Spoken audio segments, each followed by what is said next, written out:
Welcome to The Author Show, where we feature new authors and books, from fiction to self-help and everything in between.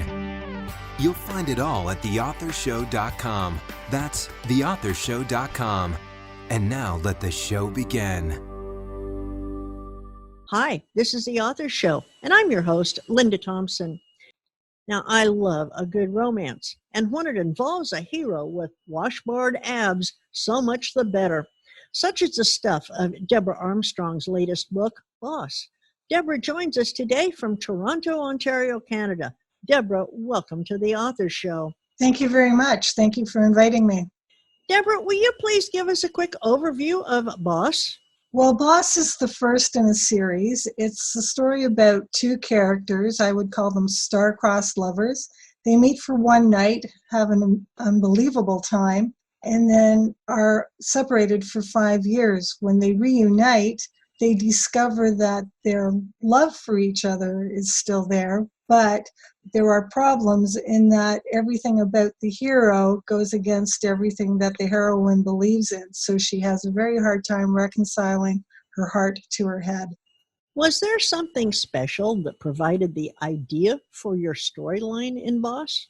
The storyline was sparked by a writing prompt, and I had a cowboy with a teddy bear in his coat. And from that prompt, I thought I had the ending to my book, but it ended up being a scene in the book. Well, who would you believe to be the ideal reader for Boss? Somebody who wants a romance to read, but not one that is filled with a lot of sex, and I would call it the hot and spicy. This is a romance. It has love in it, but the sex comes as a reward, not as an hourly occurrence. Is that okay for an answer? That's a perfect answer. Is Boss similar to anything else we might find on the bookshelves? I have tried to come up with one, and no, I can't come up with an author that's got something similar to this book. My book has a child in it, a service animal, a stuffed bunny, and some very interesting characters. And if you can think of a book that has something similar to that, then please recommend it to me. I don't think I can.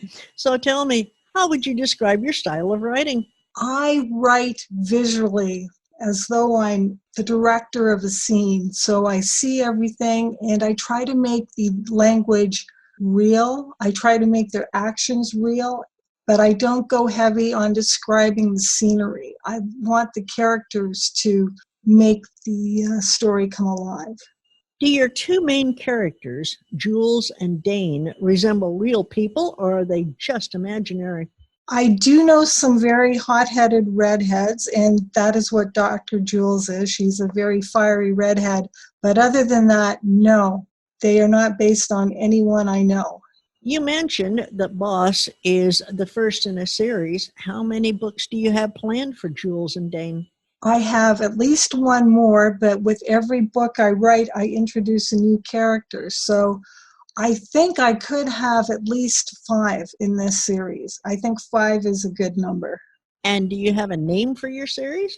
I call this the Game Changer series. So you will find a bit of a theme or a motif of games being played throughout the series. Deborah, did you always dream of becoming an author of romance novels? No, I didn't. I always enjoyed writing, but I never thought I would put myself in the position of being author. I have only been writing novels for the last 8 years. Deborah, you've written several other novels, and I believe that you do write in series. Do you have a favorite series? Well, I think your first series is always your baby. You really feel attached to it. But I feel attached to this series too, because the characters are quite different and unique. Is the romance genre your favorite, or do you write in other genres as well? I only write in romance. I can't say that it's my favorite to write because it's the only one that I do write. I have dabbled in fantasy, but I don't have the imagination to create new worlds or otherworldly worlds. Present day is all I can deal with.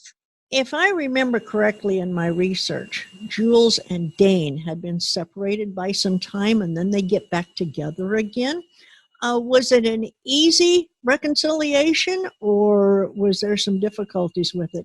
It was difficult. Jules returns home. She wants to reconcile with an aunt, her only living relative, and she discovers that her aunt is the live-in housekeeper to Dane, who is the man she spent one night with 5 years ago and also happens to be the father of her child. So it isn't an easy reconciliation.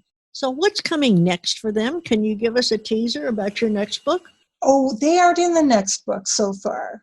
The next book will be with Bates, and he is a character in Boss, and he is a very quiet monster of a man with he's got a lot going on. So he is the subject of the next book.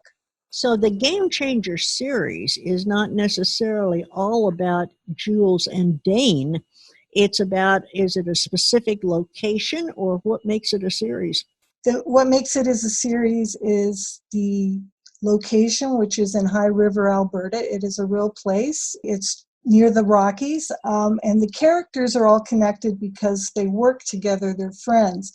And I may put in bring Boss in or Jules into a scene or two, but I want each book to be about the one person.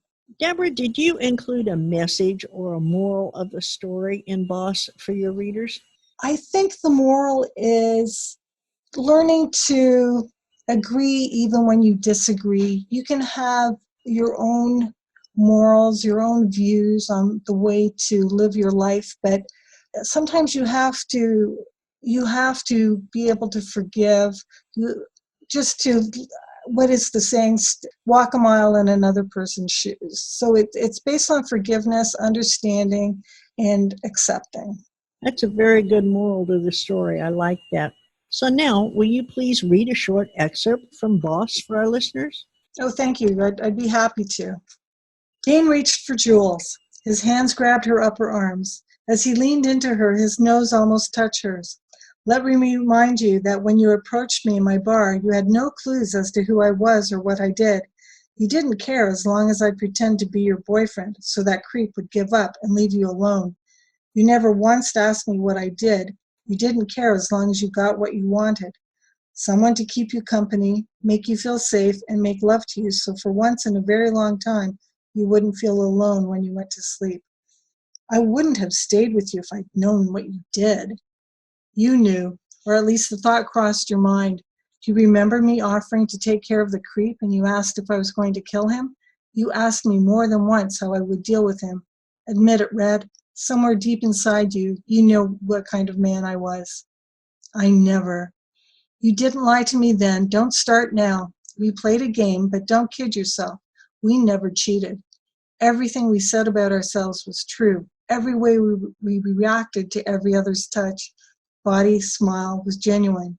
That night, I knew a hell of a lot about you, and you knew more about me than any woman has. It didn't matter that we didn't know each other's name.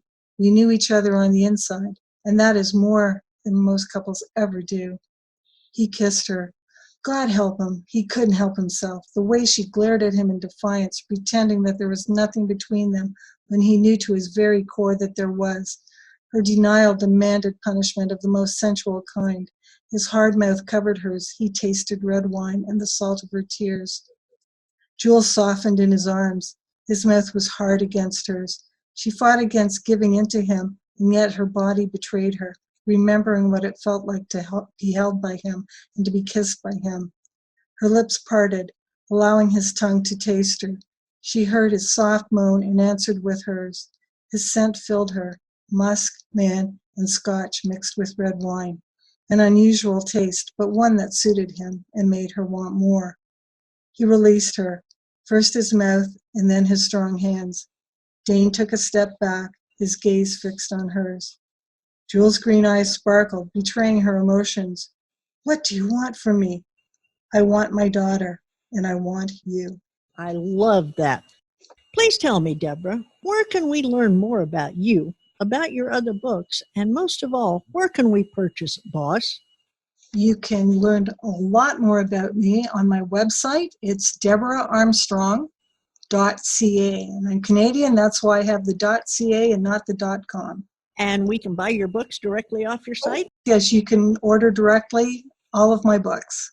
And on my website, I also have a media page and I have a book club page. So if you'd like to join my book club, or if you're part of a book club and want to read my books and have a discussion with me, I'm more than happy to do that. I like the idea of a book club, so thank you for bringing that up.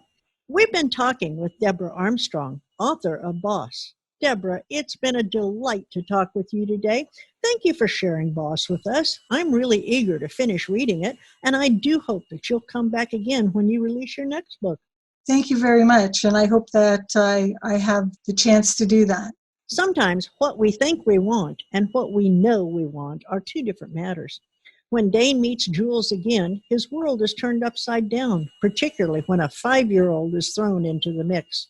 Will love win, or will their personal issues keep them apart forever? Well, the only way you're going to find out is if you go to deboraharmstrong.ca and order your copy of Boss today. And please share this interview with your friends so that they too may become acquainted with our author. And remember, The Author Show may be accessed at any time at theauthorshow.com. Plus, selected interviews can also be found on major platforms like Amazon Fire TV, the Roku channel, iHeartRadio, Spotify, Google Play, and many more. And whether you are an author who would like to be featured or a reader in search of new books, theauthorshow.com is a really great place to start. Thanks for listening to The Author Show. Find out more about authors and their work at theauthorshow.com. theauthorshow.com. Tune in next time to another great author on The Author Show.